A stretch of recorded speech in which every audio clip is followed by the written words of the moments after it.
this on this.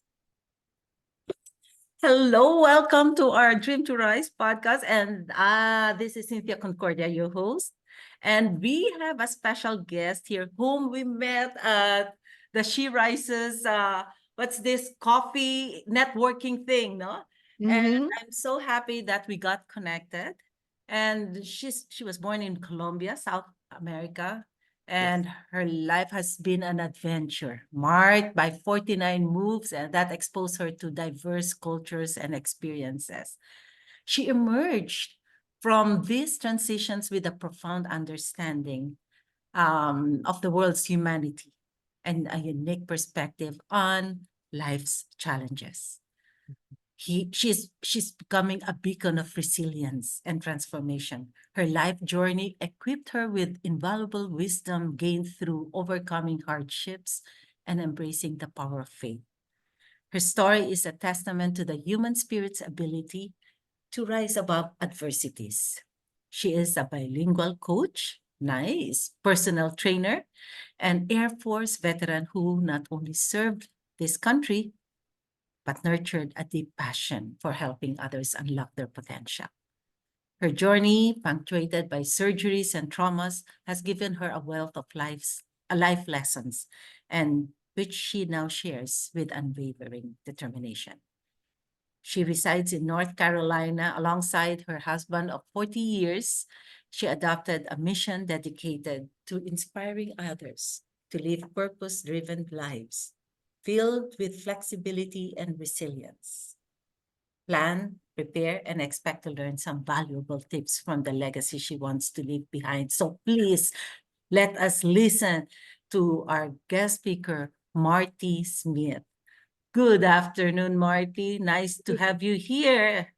Thank you, Cynthia. It's a pleasure. It's a blessing, and it's definitely a privilege to share my message because I held it in for so long in my life. It makes me want to just shout from the rooftops and say we are all capable of being so much more than we give ourselves credit. Yes. And the topic of my book was resilience. Resilience nourishes the soul. But it's been an adventure for sure. My life has never been boring. And since I was little, I was called a mistake by my parents, and I didn't realize that little mention was what planted a seed in me to never give up, to prove my value to myself and maybe the world and maybe my parents. But in any case, it prepared me to be independent in a major way. And when I was 18, no, I was 19, and I was in my last year of high school, I said, okay, it's time to jump out of my comfort zone. But I didn't know that a comfort zone existed back then. And I signed up for the Air Force. I was of legal age to do it on my own, so I didn't need to ask permission. But what was the reaction of your parents? Well, that was the part I didn't register when I dared to do. And I signed a contract, and it was delayed entry program. So now it hits me. Oh gosh, I should have asked for permission. but now it's a federal contract. If I don't keep it, I'll go to jail. Okay, so it was a major responsibility to sign that contract, and I didn't realize all I saw was my way out into becoming a more So you independent. enlisted yourself, but then it got delayed. You cannot back out. No, you can't back out. So I had to finish high school, and it was a delayed entry program. It's actually set up that way. And I was to start the following year after graduating in the summer. But I had 6 months to figure out how to tell my parents. Well, I told my parents because I couldn't stand it, the guilt or whatever it was I was feeling. I said, I signed up for the Air Force. You did what? No, you're not going. You're not going. I said, well, if we don't go, if I don't go, it's a federal offense. And I'll go to jail, and you'll go to jail for restricting me from, I become AWOL, absent without leave. And they were like, all of a sudden I became an attorney to my parents. I was standing up for myself, cocky as ever. But then I was like, my dad said, we're moving. He figured if we moved, we lived in New York, and if we moved, I wouldn't have to take off from where I had signed up. And I say, oh, it's a federal government said anywhere. Okay, you can move me, but I'm going. And now I'm becoming adamant in accomplishing the mission I set out to do. Excuse me. So then they decided to move, and we moved right away. And to me, movement was like nothing, because I moved 49 times in my lifetime, but it was always just respond and adapt quickly. And I think that I learned that skill. I didn't see it as a skill back then. I saw it as a pain in the neck, and how could you be so cruel? But now I see it as a benefit. And we moved to Florida. But now I'm thinking, okay, January 6th is coming, and I have to be in the Air Force basic training in New York. What are you going to do, Martie? Thanks be to God, I had a friend, and her mom said, she was my godmother, and she said, I will pay for your flight back here, so don't worry about it. And she sent me the ticket. Well, now I have this airplane ticket that's my gold ticket out of the house, but I can't show it because it'll get distorted, or it'll be taken from me. So I put it in the trunk of the car for about 5 months. And then the day came, but in the meantime, Dad had an ulterior plan for me to cure me of what I had tried to do in New York. And he picked a boy that he was an electrical, and my dad was an electrical engineer. He picked another electrical engineer, and he tried to arrange a marriage. Oh, Yeah. He tried to arrange a marriage, and the guy gave me an engagement ring, and I looked at it, I said, oh, that's nice. I didn't kiss him. I didn't love him. And I felt bad for him, but he was madly in love with me. He was rich, and Dad wanted me to marry someone rich. I wasn't interested in money because I had already lived in a lifestyle that was not lacking. So to me, money didn't do much for me. So I was like, I just kind of went with the flow, but I didn't, I was going to go in the Air Force. January 6th came. Dad and that boy tried to block me from going to the airport. The taxi came. I took off. I went in there, and I flew out to New York, went to basic training, never spoke to them for 6 weeks for basic training. I finally called them. I called the guy I was engaged to, and I said, I've been thinking about it, and I don't really love you, and I didn't want to write a Dear John letter, so I'm just going to mail the ring back. oh. He said, when I hang up, I'm going to kill myself. I said, well, I can't help you there. I don't know. I was like, what am I going to do? What am I going to do? I'm at the Air Force. I belong to now I'm become their property. I can't just up and drop everything to go cater to someone that I don't really care for. So to me, it was like, okay, but he didn't kill himself. And basic training, I graduated from basic training. I even invited my parents to see me receive my wings or whatever. And They they did didn't attend? no, they didn't want to have nothing to do with me. So I Oh, went home for leave. The guy that I was engaged to was stalking me. oh. Okay. So he And really loved you. he really loved me. And I Oh. told him, and this was my second attempt to get rid of him. I said, well, my parents want me to marry in the church, and you're not Catholic, so it's not going to happen. Yeah, I was always given an alternative.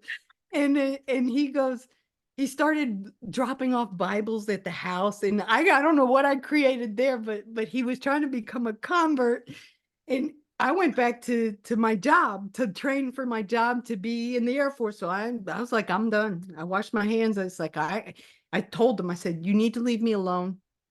I've been fair and I've been honest with you. I don't love you. You need to go find someone else that's really going to take care of you and respect you and everything else. I don't have any feelings for you, but I don't want you to be stuck with me because I'm not going to ever love you.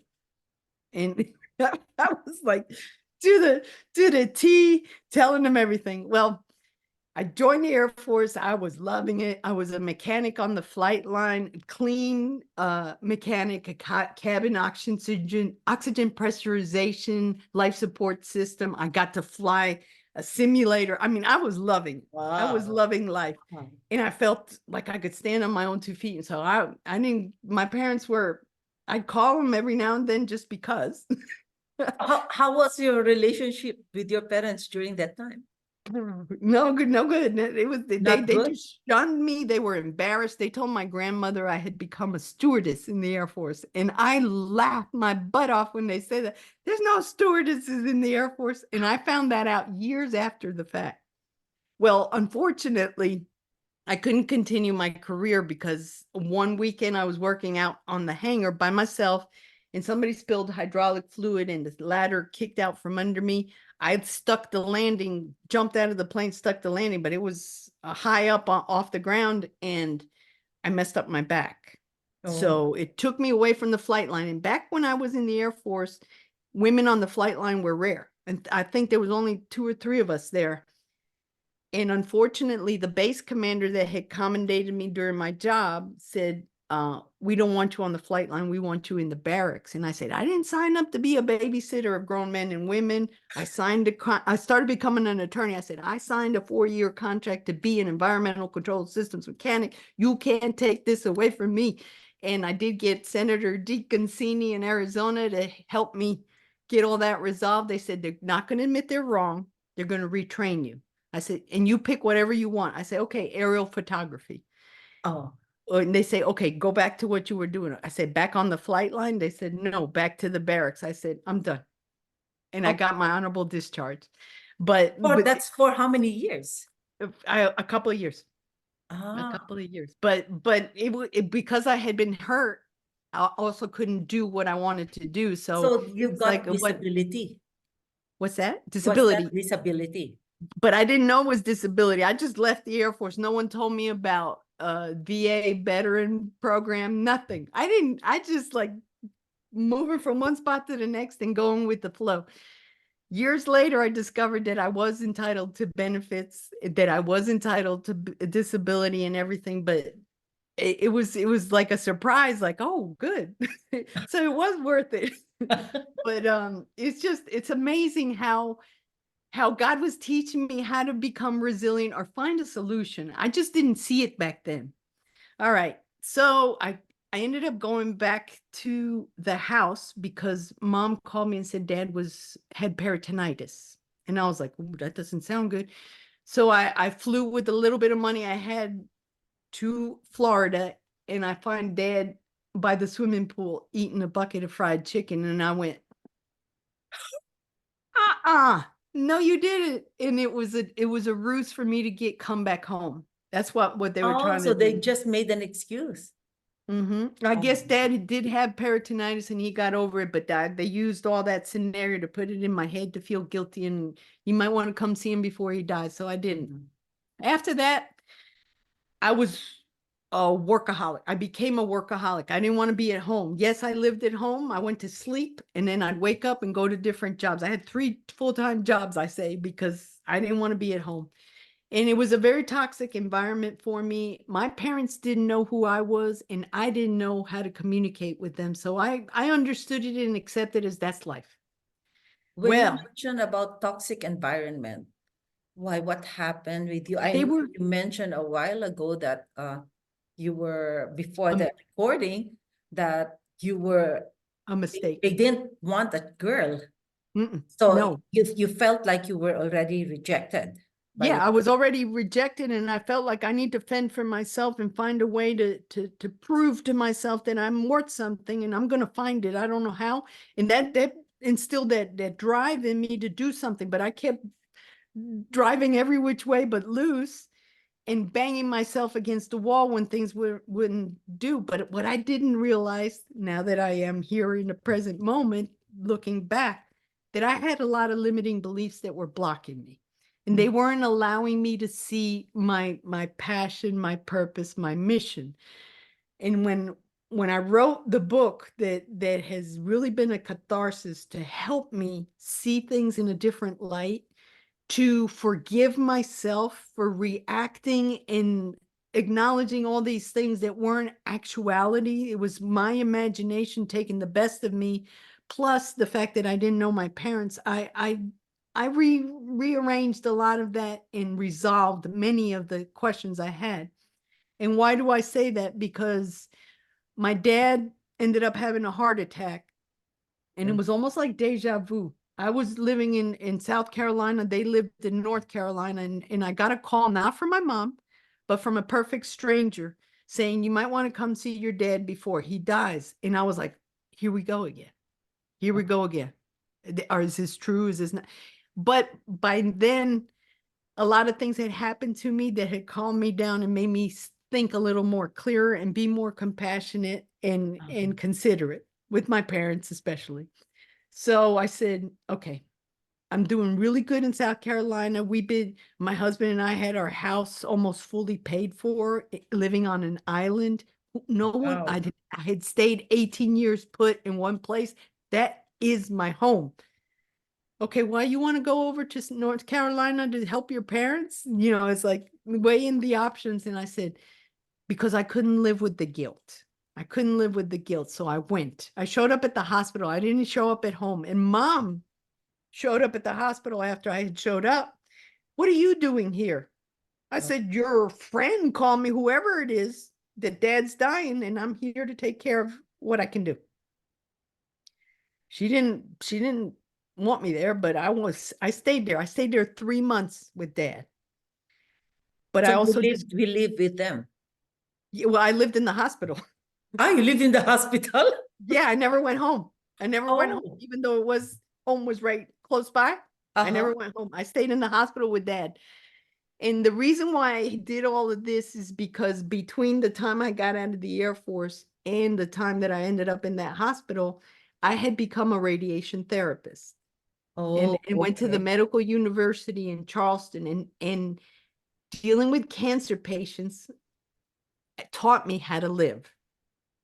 And I think it was God's way of showing me, look, you need to value that you're alive, that you're well. It just little light started coming through on a lot of things that I had never thought to think of. I said, well, I can't just not go and see dad. I need to go.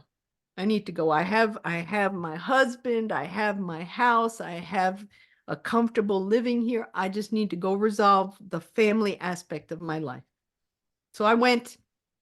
Dad, the heart attack, he had one heart attack and two more while he was there. He suffered Alzheimer's. Only nobody knew he had suffered it, but because of my medical training, I knew something was wrong with him because he couldn't remember.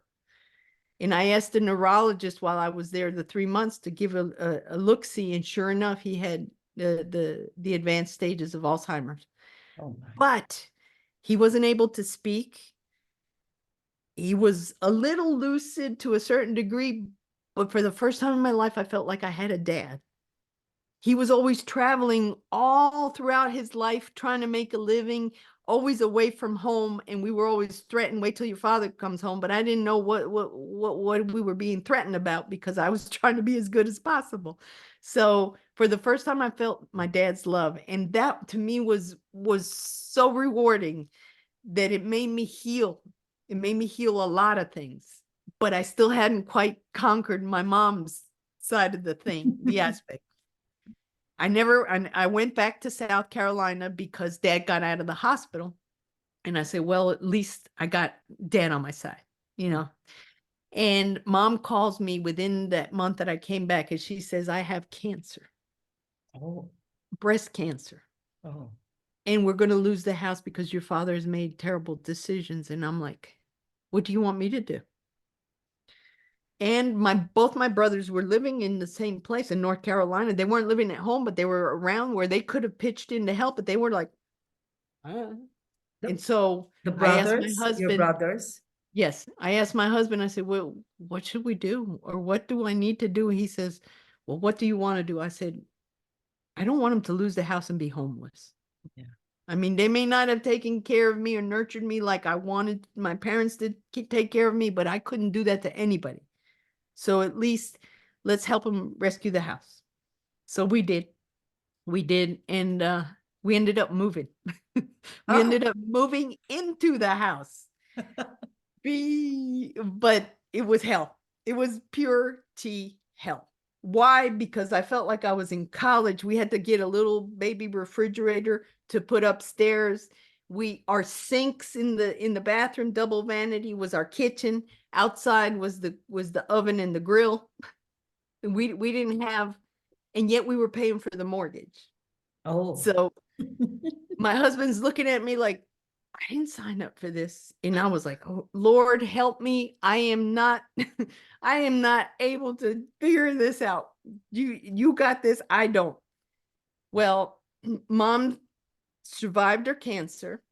Thank God. And then I was realizing that that radiation therapy training that I had gotten before had prepared me to take care of my mom. So I started Oh. seeing God's action in the whole thing, like how he doesn't give you what you want, he gives you what you need, but at the same time, it's a feat to get through it all in one way, shape, or form. You have to make that effort to surpass, succumb, and do what you got to do to make it right.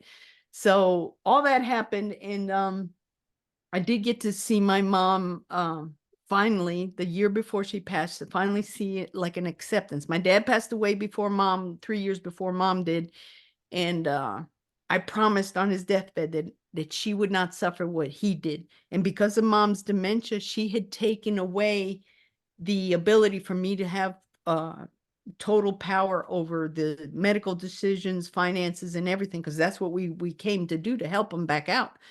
And mom's friend, those young people are going to take you for a ride. They're going to kick you out on the street, blah, blah, blah. And I'm like, that's not what we came for. And how did we give up everything? We spent like $110,000 rescuing the house.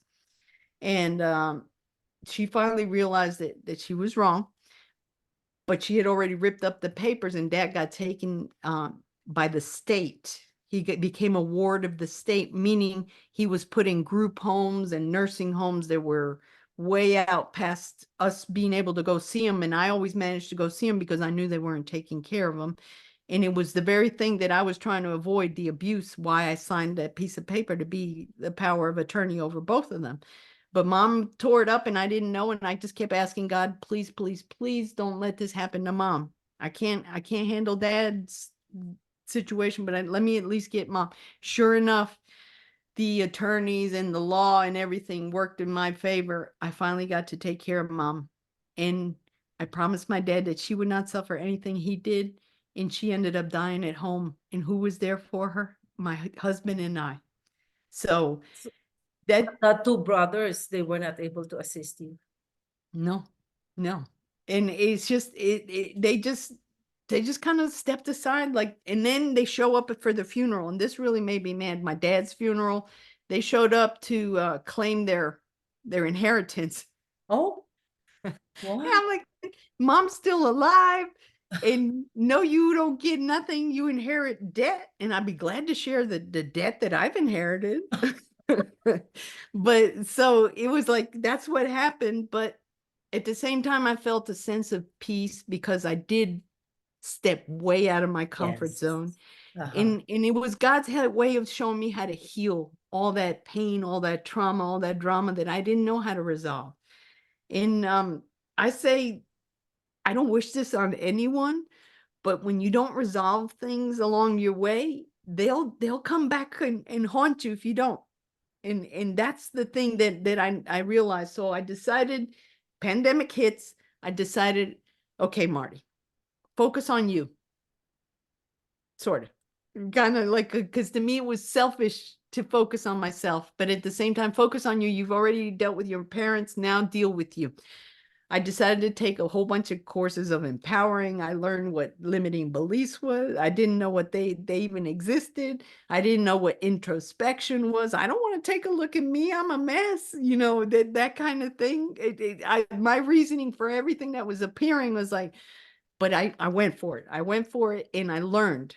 I learned where my blocks had appeared all along my path and what was keeping me from achieving the goals that I had dreamt. And I decided to write the book. And the first thing before the book was I decided I needed to lose weight because my health was getting the best of me. I had had 26 surgeries and I had gained weight from it. I was in a wheelchair. I was incapacitated, but God had a bigger purpose for me. I lost 70 pounds, 70 inches, and became a personal trainer. Wow. And this was only 3 years ago. To me, it's like, I didn't see that one coming at all. I didn't, especially after being in the wheelchair and having so many surgeries. And now I see myself like, you're a rebirth. You didn't just transform. You reborn, and God made you stronger and firmer and everything else. And I do feel rejuvenated because now I'm expressing the joy that I had suppressed all my life because I was scared that they were going to judge me wrong as laughing or whatever. And that inner child in me wanted to come out and play. And now she's out. She's out, and I don't really care what people think of me. If I could give the feeling that I have of that sense of accomplishment, that sense of joy, that sense of peace that's succumbed my being, I wish I could bottle it and sell it for the world because it does change you. It makes you love life and appreciate everything around you. That's nice. So That's nice. is Wonderful. So what do you believe? Do you believe about manifestation? Do you think there was manifestation that took place in this in your well, journey? yeah, in my faith, I know that God opened up opportunities and windows for me when I decided to forgive myself. And I think a reward for everything that I was struggling with to get done for my parents, I feel like it's a blessing now because at one point in time I wouldn't have acknowledged that I was even capable of taking care of my parents, let alone everything that went down with it. But the manifestations happen when you remove all of that blockage from your limiting beliefs, and you clean out that, I say it's like a garage. You clean out all of that, and then all of a sudden you got room. You Yeah. got room to breathe and think and say, okay, I see a little string of hope right there. I'm gonna chase it down, and now all that noise that was surrounding me all the time wasn't bothering me. I was like, okay, Martie, write your book. You always wanted to write a book. Write your book. And manifestation came. A book camp appeared during the pandemic, and I signed up for it. And I was like, oh, first it was a 3-day. First day I had my book title. Second day I had my picture. And the third day I had all my chapters in an outline. And why did I have all that ready? Because I had already started the YouTube channel about resilience, but I was trying to promote the product that had transformed me physically.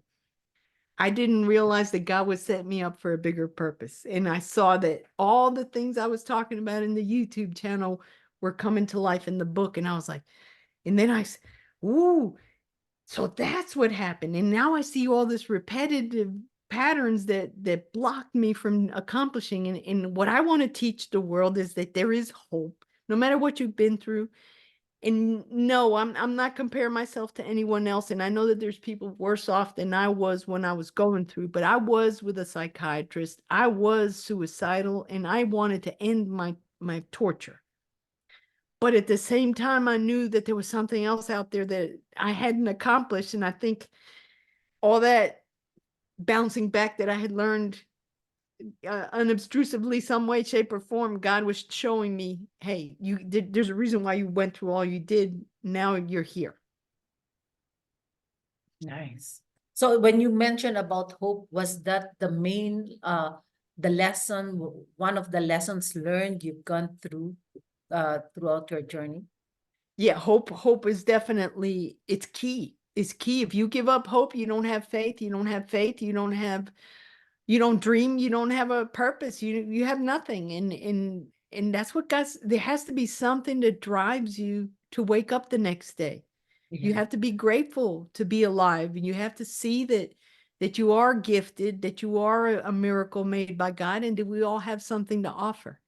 And that's the part that's now taken off on its own and made me write. I just didn't write one book. I've written 2 of my own, and I'm corroborated in 2 more, and I'm going to write 2 more this year. And life Wow. is a bed of roses for me in the world of that I never imagined, that I never dreamed because of it. So it's just about becoming resilient and starting to believe in yourself. That matters. That's how you get your dreams accomplished. So when was that time wherein you have discovered your purpose? When was that time? during the pandemic. during the pandemic? I took a Ikigai, Ah, the yeah. course Uh-huh. to find I was like, ooh, that's Japanese? I don't know. Okay, let me look at it. So I started, not only did I open up my mind to things, new things during the pandemic, but I also started to soften my heart because I knew I had found out that I had built a wall protecting my heart to keep it from getting hurt. But I also, in that process, I didn't know how to love myself. And how could I love anyone else if I didn't love myself? So I started seeing the reasons why I couldn't get anywhere with my parents, why I couldn't get anywhere with my brothers, and just a lot of things started dropping into place. And God was lining out all those missing puzzle pieces I had misplaced or had been taken away from me from all the suffering I had done. So it's really a cool thing to see now. Wonderful. Wonderful. See, well, that's the reason why I appreciate also the ups, well, the ups and the downs, the challenges in life. Because Mhm. when you don't experience the challenges, you won't be able to realize or discover um, what is that goodness in life. Because Mhm. it's all about falling. When you fall flat on the floor, that's how you will learn and that's how you will grow. Because you won't be able to realize your mistakes when you are still enjoying life, right? Exactly. You take everything for granted and Yes. you don't really see the process that happens Uh-huh. Uh-huh. daily in the way you think and whether you focus on the past or the present or the future. I learned the past, yes, it happened. We can't change it. We can learn from it. The Exactly. future never gets here because tomorrow will be It's tomorrow again. yes, still tomorrow. So So work on what was I missing living in the the present? present. Yes. And now that I'm living in the present, I see the potential of wonderful things that are happening to me in the last year because of my book. I've won awards and acclamations that to me is like foreign, but at the same time, it shows me and it proves to me that I didn't give up for a reason and there is a purpose in my life. And now my legacy is to leave that resilience, to live that hope for future generations because we weren't able to have children. I've been married for 41 years, but I know that if I plant those little seeds of hope in others, their future will be a little brighter. Oh, yes, definitely, definitely. And that's the main reason why I wrote a book, wrote my books, because at least even though I'm no longer here on earth, the the great great grandchildren Mhm. will still be able to see what the seeds which I planted. And Right. now it's growing through my children, through the people I've impacted, through because it should create ripples. And That's that's it. our main purpose here, to Mhm. spread love, compassion, kindness, so that Yes. peace will prevail here on earth.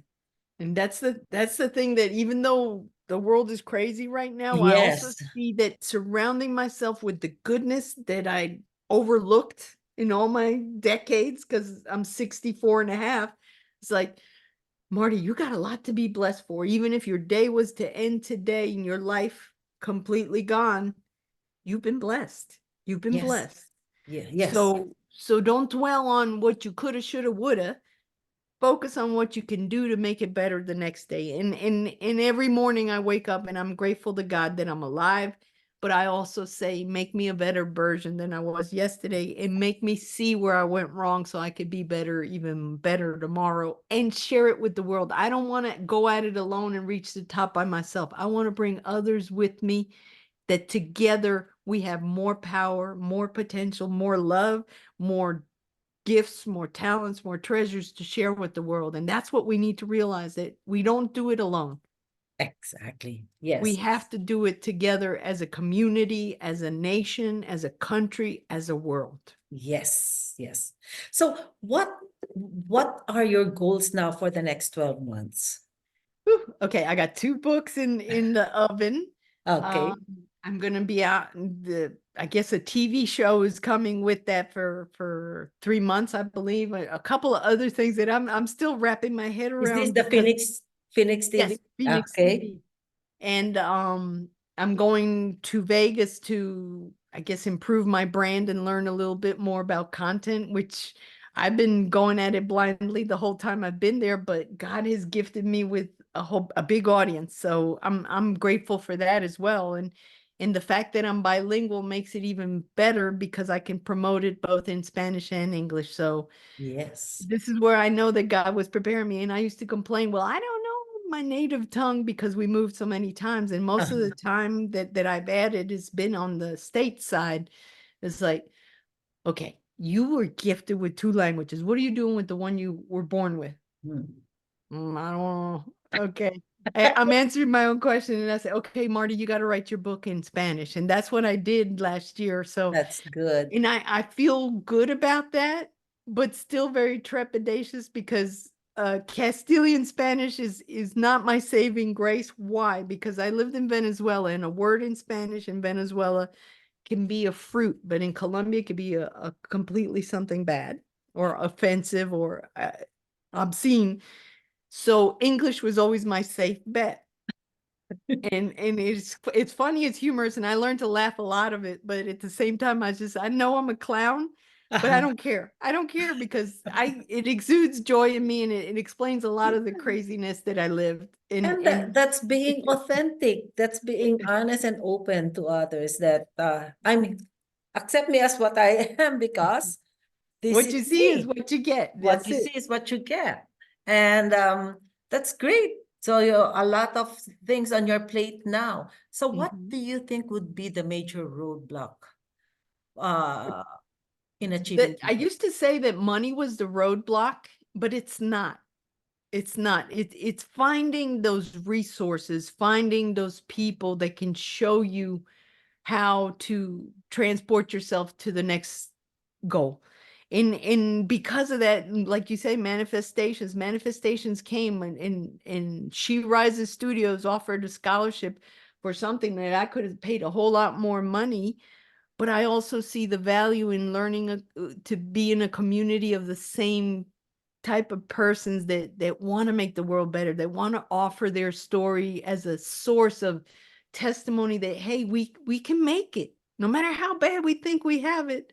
There's someone worse off than we are, but together we can find a solution to our problems. Yes. And that's the reason why I also created my own mastermind group, Dream to Rise Inner Circle, because here most of them are my clients. And even though we're done with the program, they still want to continue connecting. And that's what I do. We meet every week. I invite speakers, and we even had what's this? A retreat in Buffalo, New York. So Awesome. we were able to meet together and had a roundtable mm, um, I mean, reflection of what happened, what transpired, evaluating the what we did and what are their goals for the next year. Now I'm helping them boost their confidence. Instead of me doing the first Monday's session, I'm asking each one of them to do their own session. Step out of their comfort zone and start Yes. Yes. pulling. And that's what I'm talking about. It's like when you offer and you see someone wants to get better and they're willing to try, they're Yes. willing to step out of that comfy zone and do something, and then they realize how good. Oh, I don't know what happened here. Phone. Uh-huh. Sorry. So that's it. It's just helping them. It's all about them, helping them to rise and shine. That's all what And I that's do. when you feel at the end of the day that it's been a fruitful day. It's been a Yes. productive day. It hasn't just been oh, I can't wait till it's Friday and I don't know what to do Yeah. Saturday and You Sunday. feel excited when you wake up in Yeah, the morning, and because your purpose is aligned to your values, it's that's aligned it. to you what you want and Mhm. what you want to do, to have, to be, to be and to give to create and Mhm. to give. That's it. That's And it. that's In learning, I'm learning how to express myself in a way that I never thought possible, because if you knew me 20 years ago, all I could do was look at my shoes. I didn't want to face anyone. And because we moved so many times, it's like, oh, I'm scared of people. I'm scared of people. I don't know. But now I'm on an international networking in Spain. good. Why? Because I wanted to promote the product that transformed me. But now I see that was God showing me, see, your language. Your Mhm. language got you global And acknowledgement. that's And it. That's your gift. We yes. just, that's why when someone asked, I think I mentioned it to someone, you are unique. You have your own gift and talent, which you can share. You don't need to compare yourself with others No, because they have their own gifts. right. Use your gift. You develop your gift and Yeah. then use them to help others so others may benefit.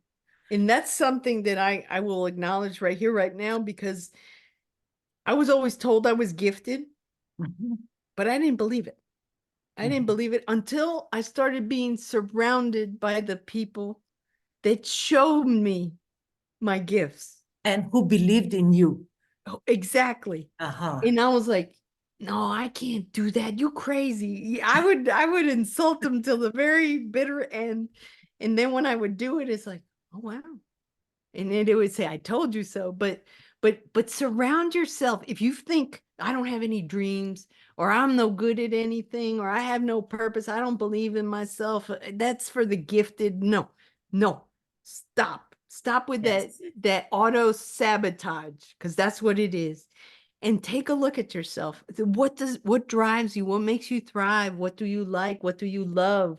What can you do without anyone telling you that it's not a job? And that, when I put it all together in my mind and in my heart and in my soul and in my body, I saw the gifts that God had given me. And it took a long time, and I was very blinded by all that limiting stuff. But at the same time, I'm grateful. Why? Because now I'm more empathetic. I'm more compassionate. And when I see someone going through the very thing, they reflect what I felt. I'm like, take your time. Take your time. Just don't look at the whole picture. Something must be blocking you to see what I see. Mhm. And that's how you start looking at things differently. But it is discipline, it is faith, it is a belief in learn to love yourself, learn to look at yourself, and then start deciphering all that junk out of the trunk and find your purpose, because it will be there. And another thing, it's your willingness to Exactly. make that shift from You those can limiting blame. beliefs. I used to blame my parents. I used to blame See? moving and everything. Oh, it's all their fault why I haven't done what I want to do. But then I would say, okay, Marty, you didn't even know what you wanted to do. Oh, You see, know, that's you it. you could you finish the conversation, and then you see and you realize you accept the responsibility that you had everything to do. You just didn't see it. Yes. So think about what you're saying to yourself, learn to be your best friend, and then go out and venture and find your purpose. Because if you don't have all those in line, you're going to be confused and lost. Mhm. Very good. Very well said. So before we end, what simple advice would you like to share to our listeners? Don't give up. Don't give up, ever, ever, ever. And don't believe all the psychobabble that people tell you, or you shouldn't do that, or you couldn't. Don't go by other people's recommendation of not doing something that you know in your heart of hearts there's a possibility that you could do it. And if you try it and it doesn't work, that doesn't mean you're a failure. That means you learned your lessons on how not to do that again. And Exactly. then you start discovering those little open doors, those little opportunities that take you a little further down the path of what you want to accomplish. And another thing, because most of the time, the opportunities are actually at the borderline of your comfort zone. So when an opportunity knocks, well, really, you have to listen to your inner voice as well. Your Mm-hmm. intuition. Yeah. Does it make you excited? Does it Yeah. make you feel you'll be growing if that opportunity comes to your in front of you? Yeah. So be open to Mhm. opportunities, welcome them, and Don't be you won't be afraid. Don't able be to afraid. discover your potential if you don't try. And that's Amen. Amen. Amen. yes. Okay. Thank you so much, Martie. Would you like to tell our listeners how to connect with you and what are again the titles of your books? Resilience nourishes the soul, Resilience nourishes the soul. and La resiliencia nutre el alma. It's a Spanish version. But anything can be found on Amazon or martiemsmith.com. Is that your website? Yes. And you can follow me on Facebook, Instagram, all that. And if you find me on Facebook as Martie Smith, you'll find the rest of me somewhere along the social media. Okay. Thank you Right. so much, Martie, for this Thank you. wonderful interview, for sharing your story. And it was so much fun chatting with you. Well, if you need me again, I'm game. I'm always willing to share something new because I see that I had a lot of things hidden in me that I didn't realize, and now that they're coming out, I didn't know I had more than one book, and I see I got every day I write a quote and everything else. It's just a lot of things have happened since I started, and I know that I'm just getting started because there is so much to do. Even me, we keep on learning. We continue to learn.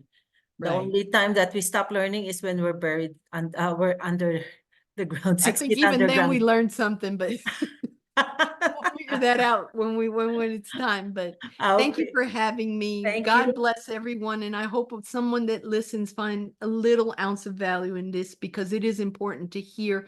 And if it doesn't affect you or apply to you, share it. Share it with someone else. Exactly, exactly. Okay, so to our listeners, thank you so much for tuning in and watch out for our next episode here at Dream to Rise. Have a blessed day.